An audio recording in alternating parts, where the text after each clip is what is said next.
နှလုံးသားထဲကလောကကြီးဒီလိုအဖြစ်နဲ့ကြုံရတာသိပ်ကံဆိုးတာပဲလောကကြီးမှာ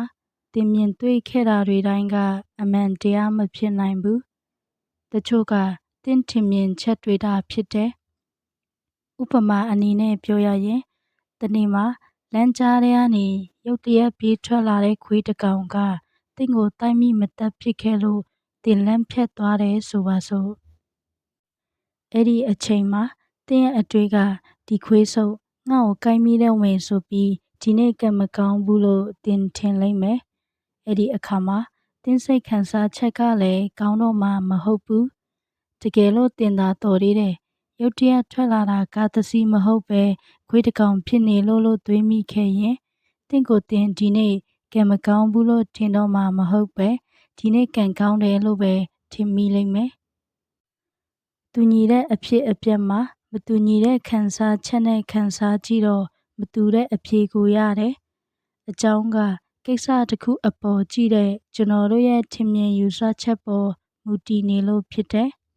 ။ဆေးရုံတစ်ခုရဲ့လူနာဆောင်မှာလူနှစ်ယောက်မတော်တဆကားတိုက်မှုနဲ့ရောက်နေတယ်။လူနာတစ်ယောက်ကစိတ်ပြက်ဝမ်းနည်းနေပြီးတစ်ယောက်က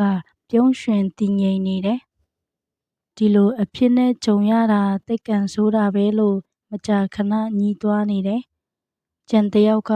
ကျွန်တော်အသက်ရှင်နေသေးတဲ့အတွက်ဘုရားသခင်ကိုကျေးဇူးတင်တယ်လို့ရည်ရွယ်နေတယ်။လောကကြီးမှာဖြစ်ပျက်သမျှအရာတိုင်းကဘက်မလိုက်ဘူးစัจ जा မှာပဲနေတယ်။အားလုံးကကျွန်တော်တို့ထင်မြင်ယူဆချက်ပေါ်မှာပဲမူတည်တယ်။တခါမိတ်ဆွေလင်မယားအိမ်ကျွန်တော်အလဲရောက်ခဲ့တယ်။သူတို့ကလေးတွေဖဲကစားချင်ကြောင်းမိဘတွေကိုပြောတယ်။မိခင်ကဘာဖြစ်လို့ဖဲကစားချင်တာလဲလို့မေးတော့ကလေးတွေကလောင်းချင်လို့ပါလို့ဖြေတယ်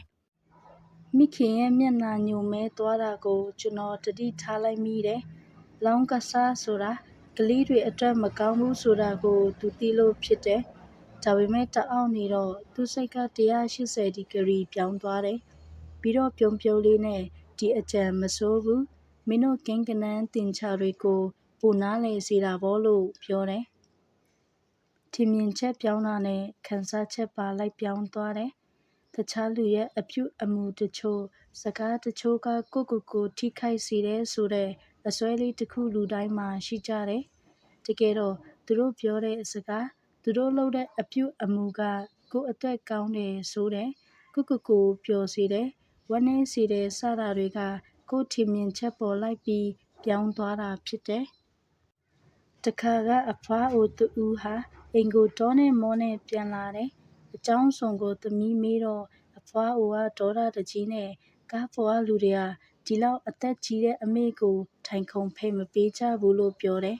။အဲ့ဒီမှာသမီးကရီပြီးတကယ်လို့သမီးသာဆိုရင်လဲအမေကိုနေရာဖယ်ပေးမိမှာမဟုတ်ဘူး။ဘာဖြစ်လို့လဲဆိုတော့အမေကြည့်ရတာအရန်နှုနေသေးလို့ပြောလိုက်တယ်။အဲ့ဒီအခါကျမှအဖွားအိုကချက်ချင်းမျက်နှာအမူအရာပြောင်းသွားခဲ့တယ်။ပြီးတော့ရေချိုးခမ်းမှန်ရှိမှတိတ်တခိုးရက်ပြီးပြုံးရည်နေတာကိုသမီးတွေ့လိုက်တယ်။ပျော်ရွှင်တာနဲ့နာကျင်တာရဲ့ခြားနားချက်ကမတူတဲ့ကိစ္စရဲ့နှစ်ခုကြောင့်မဟုတ်ဘူးမတူတဲ့ထင်မြင်ယူဆချက်နှစ်ခုကြောင့်ဖြစ်တယ်။ဒီလောကကြီးထဲမှာကိုအသက်ရှင်နေတယ်လို့ပြောမဲ့အစားဒီလောကကြီးကကိုနှလုံးသားထဲမှာအသက်ရှင်တယ်လို့ပြောကြည့်ပါပျော်ရွှင်တာလားဝမ်းနည်းတာလားအကောင်းလားအဆိုးလားဒါတွေဟာသင်ကြုံတွေ့ခဲ့ရတဲ့အခက်အခဲပြဿနာအပေါ်ကြီးတဲ့သင်ထင်မြင်ယူဆချက်နဲ့ပဲတိုက်ရိုက်သက်ဆိုင်ပါလိမ့်မယ်